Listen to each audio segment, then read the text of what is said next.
Hello நண்பா, இந்த chapter சும்மா வெறித்தனமாக இருக்கும். இந்த சாப்டர் உங்களுக்கு பிடிச்சிருந்தா கீழே ஃபயர் இமேஜ் மட்டும் போடுங்க. இந்த சாப்டரோட ஸ்டார்டிங்லேயே என்ன வகையான மாஸ்டர் இவன் நம்மளோட அவதார் எல்லாத்தையுமே அசால்ட்டாக அவனோட ஃபிசிக்கல் பவர் வச்சு டிஸ்ட்ராய் பண்ணிட்டான். இவன் யார் தான் இவன் சொல்லிட்டு எல்லாம் பார்க்குறாங்க. அப்போ நம்ம ஹீரோ அப்படியே வானத்தில் பறந்துக்கிட்டே சிரிச்சுக்கிட்டே வரான். அவனுங்க எல்லாம் வாங்க எல்லாம் ஒன்றா சேர்ந்து அவனை அட்டாக் பண்ணுவோம், நம்ம எல்லோரும் ஒன்றா சேர்ந்து அவனை அட்டாக் பண்ணால் அவன் சாகிறதுக்கு சான்ஸ் இருக்குது சொல்லிட்டு எல்லாம் ஒன்றா வராங்க. நம்ம ஹீரோ, ஓ நீங்கள் கடைசியெல்லாம் ஒன்றா சேர்ந்து நான் அட்டாக் பண்ண வரீங்களா, சரி வாங்கடா சொல்ல நம்ம ஹீரோவும் நிற்கிறான். இங்கே பாருங்கள், ஒருத்தராக வராதிங்க, எல்லாம் கும்பலாக வாங்க, நான் அவங்க எல்லோரும் டிஸ்ட்ராய் பண்ண சொல்ல நம்ம ஹீரோ சொல்லிட்டு அங்கே வர எல்லாரையும் போட்டு நம்ம ஹீரோ அடின்னு அடிக்கிறான். ஒருத்தங்க லெஃப்ட்டில் இன்னொருத்தர் ரைட்லாம் சொல்லிட்டு எல்லாம் வாங்கினே இருக்கானுங்க. நம்ம ஹீரோ எல்லாரையும் அடிச்சு பறக்க விட்டுனே இருக்கான். அங்கே இருக்கிறவங்களாம் இல்லை நம்மளால இவனை டிஃபீட் பண்ணவே முடியாது சொல்லிட்டு எல்லாம் கத்துறானுங்க.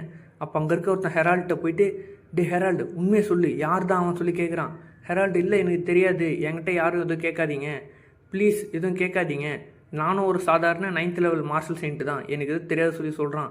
அப்போ ஹீரோ வந்துட்டு, டே நீங்கள்லாம் ரொம்ப வீக்காக இருக்கீங்க, ஏன்டா நீங்கள்லாம் இவ்வளோ யூஸ்லெஸ்ஸாக இருக்கீங்க, இங்கே பாருங்கள் நீங்கள் 9th லெவல் மார்ஷல் செயின்ஸ் தானே, உங்களோட அந்த கொஞ்சம் ஸ்ட்ரென்த்தாச்சு வந்து காமிங்கடா அப்படி சொல்லி நம்ம ஹீரோ சொல்கிறான். அப்போ அங்கே இருக்க ஒருத்தன், டேமிட் உனக்கு தேவை ஃபைட்டு தானே, நான் கூட கடைசி வரைக்கும் ஃபைட் பண்ணுறேன்னா சொல்லிட்டு அவனோட எனர்ஜி கிறிஸ்டலை ஸ்ட்ரெயிட்டாக வாயில் போட்டு சாப்பிட்றான். சாப்பிட்டோடனே அவன் ஒரு மாஸ்டர் மாதிரி மாறிடுறான். அப்படி மாறி உனக்கு தேவை என்ன, சாவு தானே, நான் தரண்டான்னு சொல்லிட்டு நம்ம ஹீரோ வந்து பயங்கரமாக அடிக்கிறான். அவன் அச்சடியில் நம்ம ஹீரோ அப்படியே பறந்து போய் செவுத்துலேயே போய் முட்டிக்கிட்டான். கரெக்டு, எனக்கு தேவை இதுதான், இன்னும் ப்ரெஷர் வேணும், எனக்கு இன்னும் ப்ரெஷர் கொடுங்கடா, என்னை வந்து கொல்லுங்கடா குப்பைங்களா சொல்லி நம்ம ஹீரோ கத்துறான். அப்புறம் அங்கே இருக்க எல்லாம் ஒன்றா சேர்ந்து வரானுங்க. என்னால் இது நம்பவே முடியல, இந்த 8th லெவல் மார்ஷல் ஆர்டிஸ்ட் நம்ம எல்லா 9th லெவல் கூடயும் நேருக்கு நேராக என்ன சண்டை போடுறான், எது எப்படியா இருந்தாலும் பரவாயில்ல, இந்த ப்ராசஸில் எப்படியாச்சும் நம்ம அவனை கொன்னே ஆகணும், இங்கே இருக்க எனர்ஜி எல்லோரும் சாப்பிடுங்க, எல்லோரும் சாப்பிட்டு அவனை போய் அட்டாக் பண்ணுங்கன்னு சொல்லிட்டு எல்லோரும் அப்படியே ஹீரோ அதேமாதிரி வந்து அட்டாக் பண்ணுறாங்க. உங்களுக்கு எவ்வளோ தைரியம் தான் எங்களையும் அண்டர் எஸ்டிமேட் பண்ணுவேன் அப்படின்னு சொல்லிட்டு சாவுடா எல்லாம் போட்டு பயங்கரமாக அடிக்கிறாங்க. நம்ம ஹீரோ வந்து அவனுக்கு அந்த ப்ரெஷர் வேணுன்றதுக்காக யாரையுமே அட்டாக் பண்ணாமல் அவன் அட்டாக்லாம் நம்ம ஹீரோ வாங்கிட்டு இருக்கான். எல்லாம் போட்டு கொடூரமாக நம்ம ஹீரோ விடாமல் அடிச்சிட்டே இருக்கானுங்க. நம்ம ஹீரோவை போட்டு பயங்கரமாக அடிச்சுட்டு வானத்துக்கே நம்ம ஹீரோ அப்படியே பறக்க விட்றானுங்க. நம்ம ஹீரோ இது போதும் அப்படின்ட்டு அவனோட ஃபியூஷன் ஆரம்பிக்கிறான். நம்ம ஹீரோ ஃபியூஷன் பண்ண ஆரம்பித்த உடனே அங்கே பயங்கரமான ஹீட்டு, அவன் யாராலையும் தாங்கவே முடியல. அவன் எல்லாம் பார்க்குறாங்க அங்கே என்ன தான் நடக்குதுன்ட்டு. நம்ம ஹீரோ, இதுதான் கரெக்டு, இதுதான் இந்த ப்ரெஷர் ஓகே, எனக்கு தேவைப்பட்டது இதுதான் சொல்ல நம்ம ஹீரோ அவனோட எனர்ஜி போய் ஃபுல்லாக அப்படியே ஃபியூஸ் பண்ண ஆரம்பிக்கிறான். அப்படி ஃபியூஸ் பண்ண ஆரம்பித்த உடனே அங்கே ஒரு சூரியனே வந்த மாதிரி இருக்குது. பயங்கரமான ஹீட்டு, பயங்கரமான பிரைட்னஸ்ஸு. அவங்களால சுத்தமாக ஒன்றுமே புரியல, தாக்கு பிடிக்கவும் முடியல. நீ என்ன தான் நடக்குது சொல்லி எல்லாரும் புலம்புறானுங்க. பாதி பேர் மேலே பறக்க ஆரம்பிச்சிட்டானுங்க. மேலே ஒரு சர்க்கிள் மாதிரி வந்து நம்ம ஹீரோக்கு அப்படியே எனர்ஜி கொடுக்குது. நம்ம ஹீரோ அங்கே வந்து அப்படியே அந்த ஃபியூஷன்லாம் முடிச்சுட்டு பயங்கரமாக அப்படியே நிற்கிறான். அவனுங்கெல்லாம் பார்க்குறானுங்க. நம்ம ஹீரோ, ஃபைனலி நான் என்னோட லிமிட்டை பிரேக் பண்ணிட்டேன், இனிமேல் இந்த வெளில நான் தான்டா இன்விசிபிள் சொல்லி நம்ம ஹீரோ கத்துறான். பார்த்தா நம்ம ஹீரோவோட பவர் மேலே ஒரு சூரியன் மாதிரி நிற்கிது. இங்கே இருக்கிறவங்களாம் பார்க்குறானுங்க, இந்த ப்ரெசன்ஸ், இவன் 9th லெவல் ரீச் பண்ணிட்டானா, இவன் 8th லெவலில் இருக்கும்போதே நம்ம கூடலாம் ஈஸியாக அசால்ட்டாக சண்டை போட்டுருந்தான், இப்போ இவன் 9th லெவலே ரீச் பண்ணிட்டான், இவன் ஒரு மான்ஸ்டர், எல்லாம் ஓடுங்க, எல்லோரும் எஸ்கேப் ஆகுங்க, கொஞ்சம் கூட லேட் ஆகக்கூடாது, எல்லாம் ஓடுங்க எல்லாம் கத்தினே ஓடுறானுங்க. அப்போ அங்கே இருக்க மிலிட்ரி அதெல்லாம் பார்க்குறாங்க. இனிமேல் இவர் தான் இந்த வேர்ல்டோட ட்ரூ காட் அப்படின்னு சொல்லிட்டு ஒருத்தர் சொல்கிறாரு. இன்னொருத்தர், இவர் தான் இந்த ஹியூமனிட்டியோட பீக்கில் இருக்கார், எக்ஸ்ட்ரீம் லைட், அப்சல்யூட் பவர், லூஷன், இனிமேல் நீ தான் எங்கள் காட் ஆஃப் வார் அப்படி சொல்லிட்டு அங்கே இருக்கிறவங்கலாம் சொல்கிறாங்க. அப்போது அங்கே இருக்க எல்லாம் ஓடும்போது அந்த பொண்ணை காமிக்கிறாங்க. அந்த பொண்ணு, இந்த பவர் இது உண்மையிலேயே இன்க்ரெடிபிளாக இருக்குது, கொஞ்ச நேரத்துக்கு முன்னாடி தான் நான் அந்த எனர்ஜி கிறிஸ்டல் சாப்பிட்டு அவங்க கூட சண்டை போடலான்னு நினச்சேன், ஆனால் இனிமேல் அதுக்கு வாய்ப்பே இல்லை, நான் அவனுக்கு மேட்சே கிடையாது, நான் தான் இப்போ இதுக்கு விட்னஸ், ஒரு நியூ எராவே பிறக்க போகுது, இது ஒரு நியூ ஸ்டோரி, இது வந்து அவன் கையால் அவனே ஸ்டோக் பை ஸ்டோக்காக எழுத போகிறான், இனிமேல் இந்த உலகத்தில் ஏகப்பட்டது மாறப்போகுது, இந்த பிளானட்டே சேஞ்ச் ஆக போகுது, ஒரு நியூ எரா பிறக்க போகுது, அந்த நியூ எராவோட ரூலர் அது இவன் தான், லூஷன் அப்படி சொல்லுது. நம்ம ஹீரோ அப்படியே க்ளோஸாக பங்கமாக காமிக்கிறாங்க. அப்போ நம்ம ஹீரோ சொல்கிறான், இந்த வேர்ல்டில் இந்த 9th லெவல் மாஸ்டர் செயின்ஸ்லாம் 300 வருஷமாக இருக்கானுங்க, ஆனால் அவனுங்க ஒன்றுமே பண்ணாமல் வீக்காக தான் இருக்கானுங்க. 20 மார்ஷல் ஆர்ட்ஸ், 20 மாஸ்டர் செயின்ஸ், இவங்க எல்லாம் எனர்ஜி கிறிஸ்டல்லாம் யூஸ் பண்ணி பவரப்லாம் பண்ணி கூட வந்து சண்டை போட்டானுங்க, ஆனால் அவனுங்களால எந்த யூஸுமே இல்லை, இவங்க எல்லாம் குப்பைங்க தான், இவனுங்களால் எனக்கு தேவையான அந்த ப்ரெஷரை கொடுக்க முடியல, இந்த பேட்டிலில் நான் என்னை அடிச்சுக்கங்கலாம் சொல்லி விட்டேன். ஆனால் அவனுங்களால எனக்கு தேவையான ப்ரெஷரையே கொடுக்க முடியல. இதுங்க எல்லாம் குப்பைங்க தான் அப்படி சொல்லி ஹீரோ சொல்கிறான். இந்த பேட்டில் நான் நினச்சா அவன் இன்ஸ்டண்ட்டாக கொண்டு இருக்க முடியும். ஆனால் நான் அவனோட வீணாக கொல்லக்கூடாது சொல்லி விட்டுருந்தேன். இவங்க எல்லாம் குப்பைங்க தான். இவங்களால எனக்கு தேவையான அந்த ப்ரெஷரை கொடுக்கவே முடியல. இப்போ இந்த வேர்ல்டே ஒரு ஆஃப் ஃபினிஷ்டு கேம் மாதிரி தான் இருக்குது. சே, இந்த மாதிரி குப்பைங்களால் எனக்கு தேவையான ப்ரெஷரை கொடுக்க முடியாது. நான் அப்போயே கெஸ் பண்ணியிருக்கணும். இப்போதைக்கு என்கிட்ட 300 இம்மார்ட்டல் செல்ஸ் இருக்குது. என்கிட்ட 20 இம்மார்ட்டல் செல்ஸ் இருக்கும்போது என்னால் 10th லெவல் அட்டாக்கை தாங்க முடிஞ்சுது. இப்போ 300 இருக்குது. கண்டிப்பாக இந்த 9th லெவல் அட்டாக்காலலாம் என்னை கொல்லவே முடியாது. நான் இன்னும் ஃபுல்லாக 9th லெவலுக்கு போகவே இல்லை. நான் ஃபுல்லாக 9th லெவல் போனால் எனக்கு இன்னும் ப்ரெஷர் வேணும். நான் என்னோடய மார்ஷல் பாடியும் என்னோடய ஸ்பிரிச்சுவல் பவரையும் ஃப்யூஸ் பண்ணால் தான் என்னால் 9th லெவல் ரீச் பண்ண முடியும். அதுக்கு என்னோட நம்பிக்கையாக இருக்கிறது இப்போதைக்கு அந்த கைடு மட்டும்தான். அவன் வர வரைக்கும் நான் வெயிட் பண்ணணும் அப்படி சொல்லிட்டு நம்ம ஹீரோ சொல்கிறான். இதோட இந்த சாப்டர் 203 முடியுது. சாப்டர் 200ஓட 4லேயே நம்ம ஹீரோ அதெல்லாம் முடிச்சுட்டு அப்படியே கீழே இறங்கி வரான். அங்கே மிலிட்ரி ஆளுங்க பக்கத்தில் வந்துட்டு, சரி ஓகே நீங்கள் கொஞ்சம் வெயிட் பண்ணுங்கள், நான் உங்கள் கூடயே ட்ராகன் கிங்டம் வரேன் அப்படி சொல்லி நம்ம ஹீரோ சொல்கிறான். அப்படி சொன்னோடனே அங்கே இருக்கிறவர், ஓ உண்மையாவா அப்படி சொல்லிட்டு கேட்குறாரு. நாங்கள் 200 வருஷமாக இதுக்காக தான் வெயிட் பண்ணிகிட்டு இருந்தோம். நாங்கள் வெயிட் பண்ணதுக்காக அந்த ஹெவன்ஸ் எங்களுக்காக சர்ப்ரைஸ் கொடுத்துருக்கு. இந்த ஹியூமன் பீயிங்லேயே ஒரு பவர்ஃபுல்லான பீயிங் இப்போ நம்ம கூட வந்து சேர்றாரு. இது நம்மளுக்கு ஒரு ஜாக்பாட் தான். நம்மளோட பல கஷ்டங்களுக்கு அப்புறம் இப்போ நம்மளுக்கான ரிவார்ட் கடைசியாக நம்மக்கிட்ட வந்துச்சு சொல்லி சொல்கிறாரு. அப்போது பின்னாடி ஒருத்தர் வந்துட்டு ஓரியன்டல். அப்போ நம்ம ஹீரோ திரும்பி பார்க்குறான். இங்கே பாருங்கள், உங்களோட பவர்ஸ்லாம் எனக்கு புரியுது, ஆனால் இந்த எனர்ஜி கிறிஸ்டல் நீங்கள் எடுக்கக்கூடாது. அப்படி நீங்கள் எடுத்திங்கன்னா அது இந்த பிளானட்டுக்கே ஒரு பேரழிவே அமையும் அப்படி சொல்லிட்டு சொல்கிறாரு. நீங்கள் அதை கொஞ்சம் யோசித்து பார்க்கணும் சொல்லி சொல்லும்போது நம்ம ஹீரோ சொல்கிறான், புரியுது, அந்த கைடு பற்றி என்ன சொல்கிறீங்க, அவன் வரட்டும், அவன் அவனை நானே பர்சனலாக பார்த்துக்கிறேன், உங்கள் யாரையும் நான் அதில் இன்வால்வ் பண்ண விரும்பலை அப்படி சொல்லி நம்ம ஹீரோ சொல்கிறான். அவருடைய ஷாக்காக வருவார். இல்லை, அவர் என்ன தான் சொல்ல வராரு, அந்த கைடு கூட இவர் சண்டை போட போகிறாரா, இல்லை அதுக்கு வாய்ப்பே இல்லை அப்படி சொல்லி சொல்கிறாரு. அதுக்கப்புறம் இந்த 1000 ஐலாண்டில் இருக்க எல்லா மார்ஷல் சயின்ஸுமே நம்ம ஹீரோ அங்கேருந்து போகிறத பார்க்குறாங்க.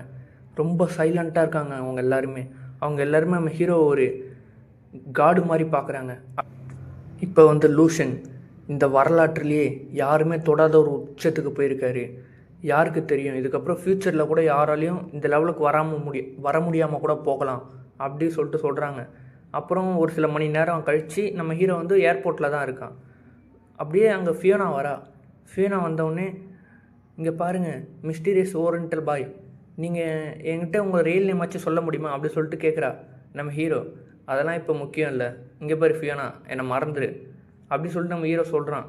எனக்கு ஆல்ரெடி ஃபியான்ஸே இருக்குது அப்படி சொல்லி நம்ம ஹீரோ அங்கேருந்தே கிளம்புறான். அவள் அப்படியே பார்க்குறா. நம்ம ஹீரோ அங்கேருந்தே ஹெலிகாப்டரில் ஏறி கிளம்பிட்டான். அப்போ அவள் அப்படியே அழுகுறா. அப்போ ஃபியோனாவோட அப்பா வராரு. அவர் இங்கே பாரு, அவன் சொன்னது உனக்கு புரிஞ்சதில்ல, அவனை மறந்துடு ஃபியோனா, அவன் நமக்கு ஏற்றவன் கிடையாது அப்படி சொல்லிட்டு சொல்கிறாரு. என்ன செய்யணும்னு எனக்கு தெரியும் சொல்லிட்டு ஒரு மாதிரி வில்லி மாதிரி பார்க்குறா. அவங்க அப்பா, ஃபியோனா நீ என்ன பண்ண போகிற சொல்லி கேட்குறாரு. அப்போ பின்னாடி ஒருத்தன் வரான்.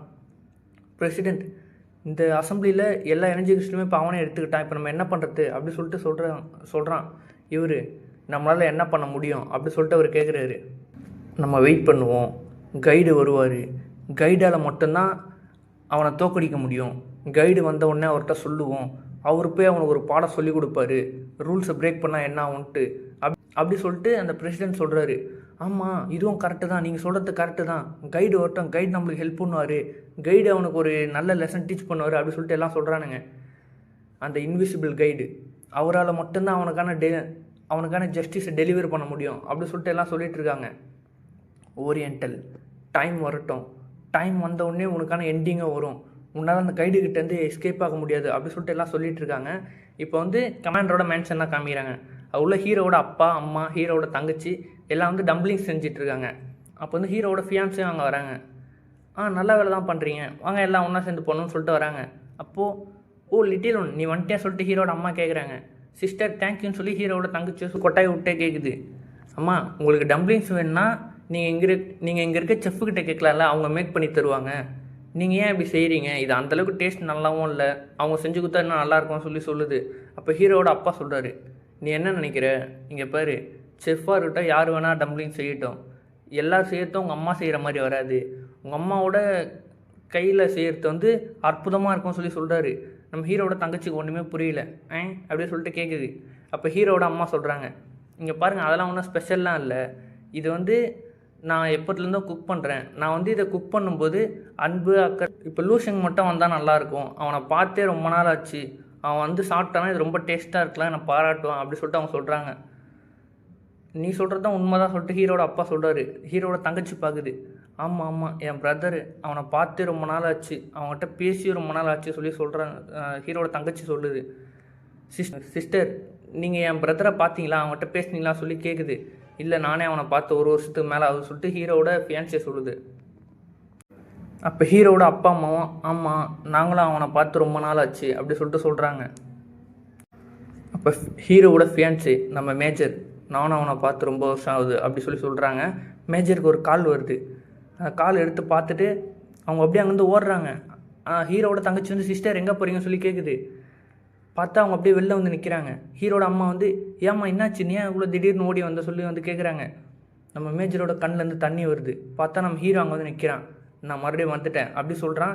மேஜர் குடுகுடுன்னு ஓடி போய் ஹீரோவை போய் கட்டி பிடிச்சி, நான் உனக்காக தான் இத்தனை நாள் வெயிட் பண்ணிட்டு இருந்தேன் அப்படி சொல்லி மேஜர் சொல்லும்போது ஹீரோ சொல்கிறான், தேங்க்யூ, நீ தான் என்னோடய ஃபேமிலியை நல்லா பார்த்துக்கிட்ட, அதுக்கெல்லாம் ரொம்ப நன்றி சொல்லும் ஹீரோ சொல்கிறான். அப்பா அம்மா சிஸ்டர் நான் வீட்டுக்கு வந்துட்டேன் அப்படி சொல்லும் ஹீரோ சொல்கிறான். அங்கே இருக்கவங்களும் எனக்கு ரொம்ப சந்தோஷமாக இருக்குது நீ வந்துட்டு அப்படிலாம் சொல்கிறாங்க. ஹீரோவோட தங்கச்சி வந்து பிரதர் நீ வந்துட்டியா, ஏன் இவ்வளோ லேட் ஆச்சு, சரி என்னோட ப்ரெசென்ட் எங்கன்னு சொல்லி கேட்குது. நைட்டு தான் காமிக்கிறாங்க. எல்லாம் அந்த மேன்ஷனில் தான் இருக்காங்க. எல்லாம் அந்த டம்ப்ளிங்லாம் செஞ்சு சாப்பிட்டுட்டு இருக்காங்க. ஹீரோவும் மேஜரும் வந்து அந்த மேன்ஷனுக்கு வெளில தான் போயிருக்காங்க. அப்போ ஹீரோ சொல்கிறான், உனக்கு ஞாபகம் இருக்கா, நம்ம வந்து மீட் பண்ணி கிட்டத்தட்ட 1 இயருக்கு மேலே ஆக போகுது அப்படி சொல்லி சொல்கிறான். மேஜரும் ஆமாம் அப்படி சொல்லி சொல்கிறாங்க. இங்கே பாரு, நீ வந்து ரொம்ப நாளாகவே எங்கள் ஃபேமிலியை நல்லா பார்த்துக்கிட்ட, அதுக்கு ரொம்ப தேங்க்ஸ். இன்னும் கொஞ்ச நாளுக்கு மட்டும் எங்கள் ஃபேமிலி நீ பார்த்துக்கோ, ஏன்னா எனக்கு ஒரு முக்கியமான வேலை இருக்குது, அது முடிச்சதுக்கப்புறம் நான் வரேன் அப்படி சொல்லி நம்ம ஹீரோ சொல்கிறான். நம்ம ரிலேஷன் ஆல்ரெடி டிசைட் ஆகிடுச்சு அப்படின்னு சொல்லிட்டு நம்ம ஹீரோ வந்து மேஜர் அப்படியே கிஸ் பண்ணுறான். அமேசிங், இது ரொம்ப சாட்டிஸ்ஃபைங்காக இருக்குது அப்படின்னு சொல்லி ஹீரோ ஃபைட் பண்ணாதான் அவங்களாம் பார்த்துட்ருக்காங்க. அப்போது அங்கே வந்து சொல்கிறாரு, காம்ரேட்ஸ் இங்கே பாருங்கள், இதுதான் நம்ம லைஃப்லேயே ஒரு முக்கியமான டே, இந்த டே எல்லாருமே ஞாபகம் வச்சுக்கணும், இந்த ட்ராகன் கிங்டமில் இருக்க எல்லா வாரியர்ஸுமே இந்த டேவை ஞாபகம் வச்சுக்கணும், ஏன்னா இதுதான் நம்ம கனவெல்லாம் ஃபுல்ஃபில் ஆன ஒரு டே. ஏன்னா 200 வருஷமும் நம்ம வெயிட் பண்ணிகிட்டு இருந்தோம், அப்படி வெயிட் பண்ண மாதிரி நம்மளுக்கு ஒரு இம்பார்ட்டண்ட்டான ஆள் ஒருத்தர் கிடச்சிருக்காரு. அவர் இந்த ப்ளூ பிளானட்டில் இருக்க எல்லா மார்ஷல் சயின்ஸுமே டிஃபீட் பண்ணிட்டாரு. அவர் தான் இப்போ இங்கே இருக்கலே டாப்பில் இருக்கார். நம்ம மிலிட்ரியோட ஃப்யூச்சர் காட் ஆஃப் வார் லூசெங், அவரால் மட்டும்தான் நம்மளோட மொத்த க்ளோரியுமே இன்க்ரீஸ் பண்ண முடியும். நம்ம காட் ஆஃப் வார் வந்து நம்மளுக்கு ஒரு பாடி ரிசன்மெண்ட் டெக்னிக் கொடுத்துருக்காரு. அந்த டெக்னிக்கை நம்மளோட என்டையர் ஆர்மியுமே இனிமேல் யூஸ் பண்ணணும், புரிஞ்சுதா அப்படி சொல்லிட்டு கேட்குறாரு. அங்கே இருக்க எல்லாரும் பாடி ரிசன்மெண்ட் டெக்னிக்கா, ஓகே புரிஞ்சுது, அது எப்படியா ஒரு சுப்ரீம் ஆர்ட்டாக தான் இருக்கணும், அது எப்படி அவர் நம்மளுக்கு கொடுத்தாரு சொல்லிட்டு அப்படியெல்லாம் கேட்டு ஷாக் ஆகுறாங்க. இதோட இந்த சாப்டர் முடிஞ்சுது.